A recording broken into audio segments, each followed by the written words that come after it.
Hello friends, it's me, Noah Greenfield, and today we're going to be making a video about Formula One. But instead of just Formula One, it's going to be Formula One about consistency. Why? Because consistency is key. Now we want to know who is the most consistent driver in Formula One. And today I'm not going to be making a chess video, I'm going to be making a Formula One video, a cool Formula One video, an amazing cool Formula One video. A masterpiece. Get it? Because Haas? A masterpiece. Okay, let's dive into consistency. Here's our formula. Now, don't panic, don't panic. I know what you're thinking. Okay, this is super hard, but I think I can explain it in a way that will make you guys understand. Okay, don't panic. You don't have to be in calculus to understand what this formula is and how it operates. So the formula we're using is called mean absolute deviation, where, as you can see, M is the average value in the data set, N is the number of data values, and X sub I is the data values in the set. My favorite driver, personally, is Lando Norris. And now let's use his results from the races this season to determine what his consistency is. The first thing we have to do is get rid of the DNFs, which are Miami and Brazil. DNFs, did not finishes, taint the standings, the result, the consistency, what people think. Like, let's say Fernando Alonso. If we included DNFs, it would not show the true consistency that Fernando Alonso, at the ripe old age of 40, is bringing in. He's a very consistent driver. And DNFs would taint that. It would completely taint and just... Because that's almost a fourth of his races. Or more than a fourth of his races are DNFs. So, yeah, of course we cannot include DNFs. I think Lando Norris's DNFs were Brazil and Miami. Brazil, he had a PU failure on lap 52. And then Canada... Well, we have to include Canada. I mean, I personally, I would want to take away Canada, but because it wasn't a DNF, we have to include Canada. Because in Canada, he had reliability issues and just made him really, really slow. A lot of engine wearing in Canada, but that's what we have to work with. So as you recall from earlier, we have to find the average value of the data set, which is 7.8947. Okay, we're not going to do that. We're just going to round straight to 7.9. We're going to round straight to 7.9. That is very good for Lando Norris.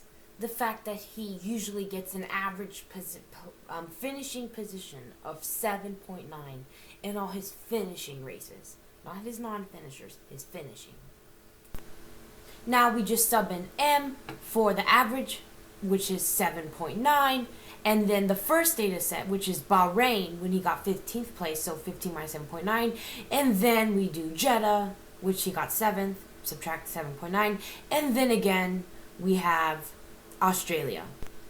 Okay, and now we have, wow, so we'll just put all the data points in, and now we have this big equation. So you might be wondering what those lines are. Well, those lines are actually absolute value and are absolute value, okay? So that means 4 minus 7. Technically, in the lines, we will get -3. Now, because -3 is 3 spaces away from the number line, its actual value is 3. Okay, so we just are going to take this, and now we're going to apply our absolute value to it.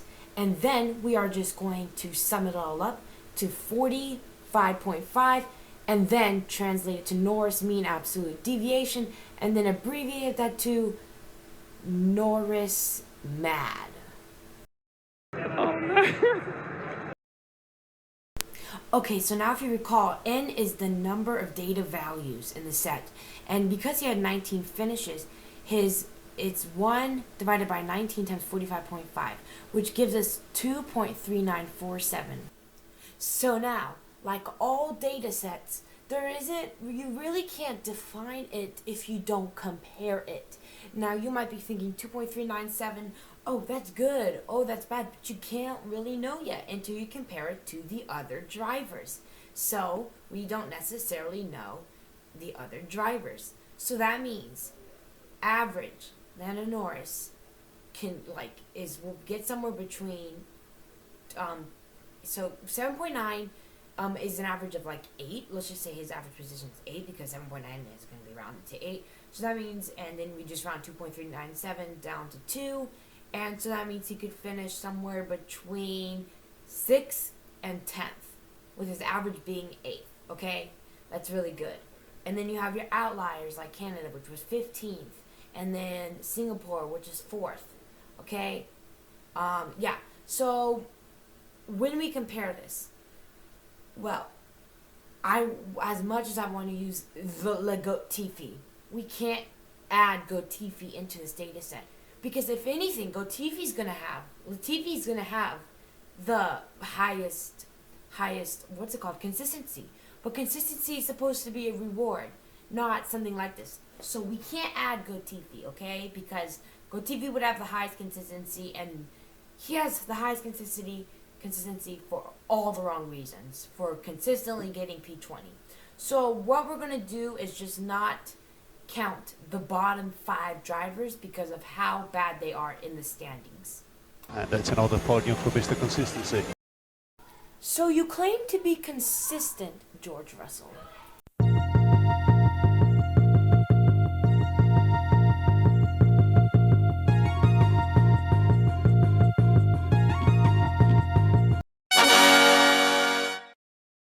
$1.56? Crikey!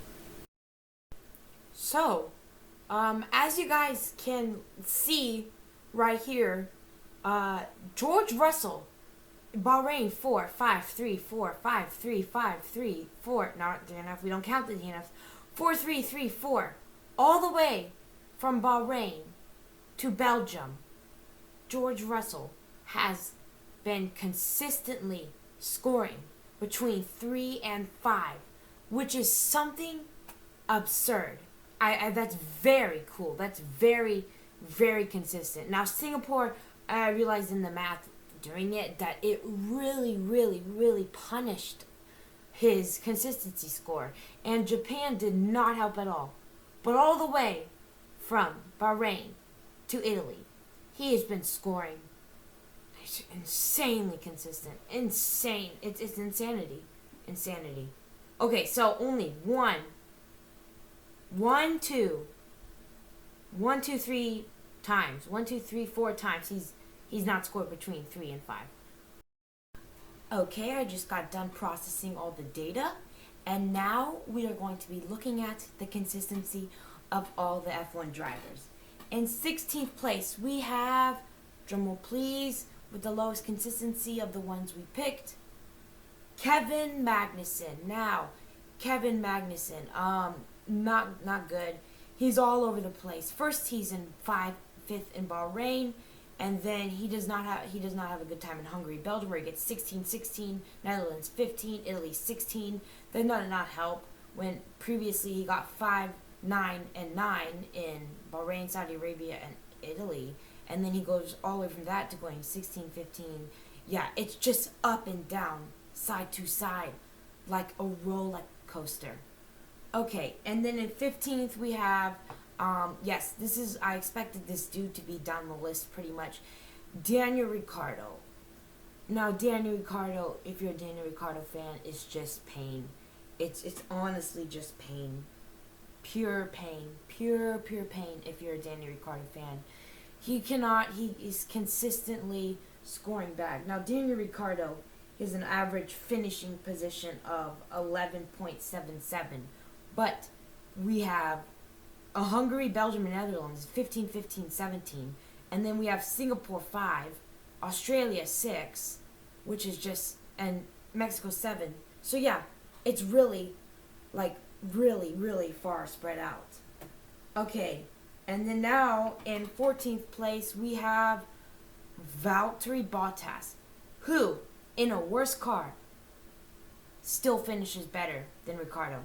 Ricciardo was 11.7 finishing position. Bottas is finishing position is 9.466. Okay, there we go.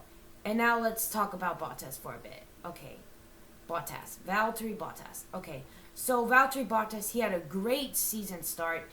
His team in the first 9 races, his team scored around like 51 points. In the past 9 races, they've scored 1 or 2. 1 or 2. Yes, they fell off a cliff. They fell off a cliff. So, I think a more fair thing for Valtteri Bottas would be to take the consistency of the first 9 races or take the consistency of the last 9 races, because his team literally drove off a cliff. They're like it's in Formula 1 car B. Their team went disaster. So yeah, because Valtteri Bottas was in a good place and now a bad place, and those are far apart from each other, this not really fair for Bottas. I mean, he's not had a consistent car. He needs a consistent car. But, this is Bottas this year. Okay, and now in 13th place, we have, as much as this pains me, it's Norris. Lando Norris. A very, very similar story. Doing really well in the beginning and then doing a bit well in the last half, but it's still, their team, just went down a tiny bit. But because McLaren were really strong at the beginning of the year, Lando Norris actually has the most 7th place finishes. As you can tell, 7, because those are not the top 3 teams, which is very good for Lando, which means he's the best of the midfield. Okay, like Austria, France, Hungary, Belgium, Netherlands, and Italy, 5 of those 6 races are 7th place. Okay, and yeah, what really, really didn't help was his 15 in Bahrain, 15 in Canada, and his 3rd place in Imola, because those were far apart from his average finishing position of 7.9. Okay, and then now we move on to Sebastian Vettel. Now, Sebastian Vettel, there's really not much to say. I mean, he's been not that consistent. He's not really consistent. Here's the thing: Azerbaijan 6, Canada 12, Great Britain 9, Austria 17, France 11, 10, but then it goes 8, 14, 8, 6. Not that consistent from Vettel. So I've been analyzing trends and I have found nothing for Gasly. Nothing. I cannot find trends for Gasly's scoring. I can't really find trends. There's not that many trends to find in Pierre Gasly. He's not an interesting racer. He's interesting, but he does not have any stories, anything. So yeah, Pierre Gasly, number 11, 2.333. Okay, and then next we have Lewis Hamilton. Now, Lewis Hamilton is just having a very, very, very bad year. He's not gotten a pole yet. He's not gotten a win yet this year. And I'm filming this right after the Brazilian Grand Prix. And next is the Abu Dhabi Grand Prix. So hopefully he has hope. And gets his pole. But, yeah, his team just been suffering a drag and porpoising in the beginning of the year. It's not really been looking good for Lewis. But he has been pretty consistent in the middle part of the year when he has had his 3-3-3-2-2-4, which from Canada to Netherlands, which is the middle of the year. Rocky start at the beginning of the year when Saudi Arabia was 10 and Imola was 13. But the past 3 races, United States, Mexico, Brazil, uber consistent. 2, 2, and 2. 2, 2, 2. 3 2s. He has also had a very lot of 2s. He has 1, 2, 3, 4, 5 second place finishes. Now, in number 9 is Fernando Alonso. Now, see, this wouldn't be really fair if we counted DNFs, because this dude and Carlos Sainz are literally just a bunch of DNFers walking around the place. Okay? Their car were trash. Their engine is literally so bad. Okay, now, Fernando Alonso has picked up 4 seventh place finishes himself, showing that he's a proven midfield quality driver. That's really not much to say. I mean, he's consistent. But what really did not help his case, and he would have finished higher on this list if it wasn't for Australia. Now, he's very consistent in my opinion, but Australia just took away a lot and put him back a bit. Okay, and next we have Mick Schumacher. Now, Mick Schumacher, while his teammate is in last place, Mick Schumacher has actually been quite consistent himself. Actually quite consistent. So what really didn't help his case? Mick Schumacher, he has an average of 13.5 finishing position. Great Britain and Austria were kind of a bit, but if he has a 13.5 finishing position, and we know that the closer you finish to your average, the more consistent you are. Here's this. It's really helped him. With Netherlands, Italy, and Singapore, he's gotten 13, 12, and 13. Brazil was 13. Australia was 13. He's been quite a consistent driver. Except Emilia Romagna did not help him at all. And Japan did not help him. But other than that, Mick Schumacher's been fairly consistent. Fairly consistent. Okay, and 7th place we have Esteban Ocon. Now, Esteban Ocon, fairly consistent. I mean, he has had, like, maybe not as lot of outliers and stuff. But yeah, there's just really not much to say about Ocon. And 6 is... Daddy's cash, on that team with Daddy's cash. Mommy, Daddy's cash, Lance Stroll with Daddy's cash. Lance Stroll. Now you might be wondering, Lance Stroll's average finishing position is 11.388889, and that's okay. That's Lance Stroll, but it's pain, because Ricciardo's finishing position is less. Is higher than that. Higher than that means 11 is worse than that, because that's a bigger number. Okay, this gets confusing when the lower your finishing position. But yeah, very consistent. And not fairly consistent, but he's very consistent for the back drivers. Like, he's a great consistent driver. People need to see him more as consistent. Now he has his fair share of errors and his fair share of DNFs, but from Canada all the way to the Netherlands, he's been in from 10 to 13. It was Canada 10, Great Britain 11, Austria 13, France 10, 11, 10. So yeah, he's been very consistent. And the beginning of the year also helps his case. 12, 13, 12, 10, 10. Very consistent. Actually, not. There's more people that are very consistent. I keep saying very consistent than fairly consistent. He's in the middle between fairly consistent and very consistent. He is an overall pretty well consistent driver. Now he's in the top 6, okay? He's quite consistent. And now, number 5. Now for number 5, we have Mr. Consistency himself. Now, if it wasn't for Singapore, he'd be top of the list. He'd be top of the list, literally, by a good margin. He'd be top of the list. Yeah. He would be top of the list. Listen, okay, watch this. All the way from Bahrain to Italy, he has scored between 3, 4, or 5. He has scored all the way from Bahrain to Italy, which is the majority of this season, which is like 15 races. Except for the Netherlands, he scored 2, 3, 4, or 5. Now that is some insane consistency. Now, for me, he is the most consistent driver in my opinion. But statistically, he can't be because of that one outlier. Okay, number 4, we have... Okay, this is going to shock your mind. You might be saying, no, he should be the most consistent driver. Well, it's Max Verstappen, sometimes.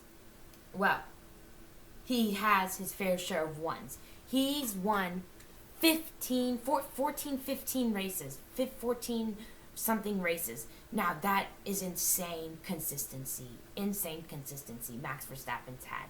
But I don't know why. I don't believe it myself, but I do believe it now because I've seen the math, and apparently for some reason he's not the most consistent driver. Singapore 7 and Brazil did not help his case at all. Singapore, Great Britain, Brazil, those all took away a lot. So those 3 poor races for him, they took a lot from him, from his consistency. And for that reason, he's number 4. Now, we are going on to the podium positions. In number 3, we have, drumroll please, Charles Leclerc. Now, Charles Leclerc, uber consistent. Charles Leclerc is an average position of 3.3888889, and he's just finished consistently. He's one of the top 3. I don't really know what to say about Charles Leclerc because there's not really much to say about his scores, but he's won his fair share of races in the beginning, and he hasn't scored below 6. Now, that's the lowest. That's the what's it called? Max Verstappen has finished 7 and below. That's the closest margin from 1 to 6 that I think someone has scored from. 1 to 6. Now, that is the closest margin. Verstappen's 1 to 7, and then but he has not scored below 6. That is uber consistent. Uber consistent. Okay? Now, who's gonna win? Drumroll please. Second place comes Sergio Perez. Now, Sergio Perez, very consistent. He's had his 2 race wins. His average finishing position is 3.22, and I take that back. He's had, you know how I said Charles Leclerc has not finished below 6? Perez hasn't finished below 6 either, but he hasn't finished below 5, except one race, which was 6. Oh wait, I was wrong. There was a 7 there. I did not see that. But other than that, he hasn't finished below 5th, and his 2 outliers are 6 and 7. Now that is uber consistency. And your winner is Carlos Sainz, and he wins by a big margin with 1.22667 of consistency, which is absolutely amazing. Just beautiful. Now very consistent. He's finished 1 to 5 as well, but he only has 1 outlier instead of Sergio Perez, which is 8th. But he's finished between 1 and 5 as well. All of his races, except 1 outlier, which was 8, which was the Netherlands. But there you guys have it. For the first time ever, or maybe not, I have to do all the other years before. All the other years. Carlos Sainz is your most consistent driver. Carlos Sainz is your most consistent driver. You can just see here the consistency of Carlos Sainz. Just imagine that graph barely budging and budging and budging. You can just see it like budging, like tiny bit. 2, 3, 3, 4, 2, 2, 1. So uber consistent. Insane consistency, except Netherlands. It's insanity how consistent he is. And then we have a driver like Magnussen, who you can just imagine, he is the least consistent, just going up and down like crazy. 5, 9, 14. He meets both spectrums of the graph. 17th place, all the way up to 5th place. It's very inconsistent. Hello, thank you very much for watching my YouTube video today about Formula 1 drivers and consistency. If you like more data about F1, consistency-like stuff, maybe consistency on qualifying, or chess. I mean, I mostly make chess videos. This is just a one-off today. of Formula One, but I might make another one in the future of qualifying consistency. And have a great day. Bye.